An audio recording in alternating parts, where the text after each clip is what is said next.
Usted posiblemente haya visto en estos días particularmente largas colas en algunas sucursales bancarias, en sus cajeros automáticos, incluso en horario nocturno, porque hay una cantidad importante de personas que van allí a los cajeros que expenden billetes de dólar para concretar una operación que tiene una nueva modalidad con la cual pueden sacar el billete de dólar y después a ese billete venderlo al valor del dólar blue. Se habla del dólar puré. ¿Y de qué se trata esta cuestión? Lo vamos a hablar con nuestro especialista en economía, José Simonella, que está en contacto con nosotros. Hola José, buenas noches.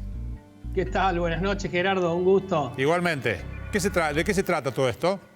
Bueno, esta es una práctica que cada vez que hay una brecha importante entre el dólar al que pueden acceder aquellos al mercado minorista y el dólar blue, muchos argentinos lo aprovechan, ¿no? Fundamentalmente trabajadores y demás, lo cual, si vos te pones a pensar, Gerardo, el dólar oficial está alrededor de unos 74 pesos, 75 pesos, con lo cual el dólar solidario, es decir, pagando el 30% de impuesto, termina alrededor de 96 pesos. Mientras que en el mercado blue, en el mercado paralelo, en el informal, ese dólar se lo compran a unos 127 pesos, con lo cual tienen 30 pesos de diferencia, que es mucho para una persona que tiene un salario cada vez más erosionado por la inflación y que no se actualiza. Es decir, recordemos que cada persona física o persona humana, como dicen ahora, digamos, tiene posibilidad de comprar hasta $200 por mes.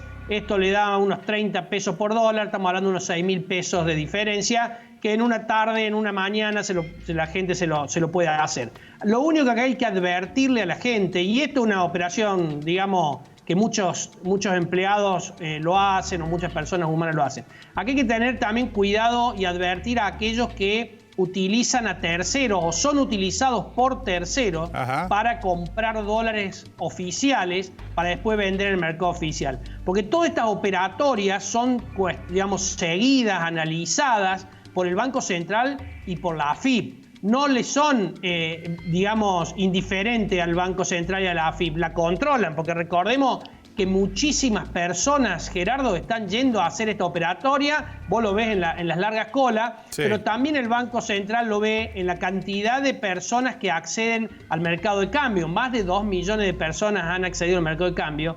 Y una curiosidad, en estos días ha estado cronicando ustedes la baja de la recaudación tributaria. Así es. Todos, en el IVA. ¿Cuál fue el único impuesto que no bajó y que por el contrario subió?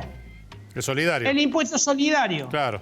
El impuesto solidario. Un impuesto que grava el turismo que no existe hoy. O sea que todo este impuesto está gravando básicamente a la compra y venta de moneda extranjera. El impuesto se cuadruplicó, Gerardo, entre enero, que fue cuando comenzó a tener vigencia, y lo que fue en junio. 14.000 millones de pesos se recaudó del impuesto solidario. Esto muestra la avidez de muchos argentinos para comprar y para guardar y para defender parte de sus ingresos, pero también muchos argentinos que hacen este dólar puré y lo aprovechan. Y cuidado con los que son utilizados o utilizan a terceros, porque van a tener sanciones del Banco Central y de la AFIP. De eso te quería consultar justamente, José. Primero, nos estará escuchando gente que ha ido al cajero a sacar estos dólares para después o almacenarlos o venderlos en el circuito blue, digamos. Eso es una situación y la otra es la utilización de terceros. En ambos casos, ¿qué pasa con estos datos de estas personas que tienen la AFIP, por ejemplo, y el Banco Central? ¿Qué les pasa a ellos?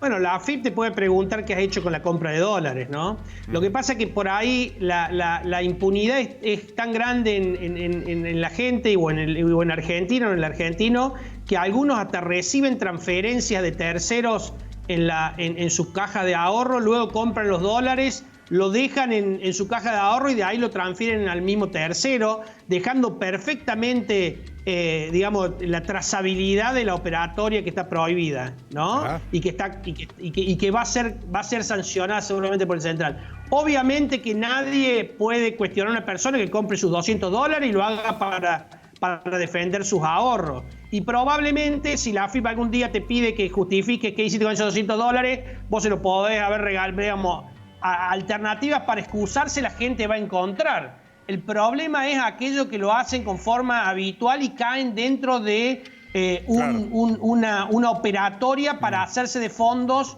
digamos, utilizando a muchas personas, a terceros, y venderlo de luego en el mercado informal. Esto claramente el Banco Central y de nuevo y la AFIP lo persigue y lo va a sancionar. Así que aquel que lo hace como una forma de mejorar su ingreso y de mejorar o de defender parte de sus ahorros, no va a tener ningún inconveniente, es dentro de lo que el Estado autoriza a hacer, pero aquellos que no tienen perfil para comprar esa cantidad de dólares, cuidado. Y cuidado a aquellos que utilicen también, porque pueden perder, incluso algunos que por ahí usan, gente que recibe planes y demás, pueden perder los planes si compran dólares en el mercado, ¿no? Porque obviamente que es incompatible recibir un plan de, digamos, un plan de, digamos, de emergencia o de ayuda familiar y por otro lado estar invirtiendo en dólares. Claramente ahí hay una incompatibilidad.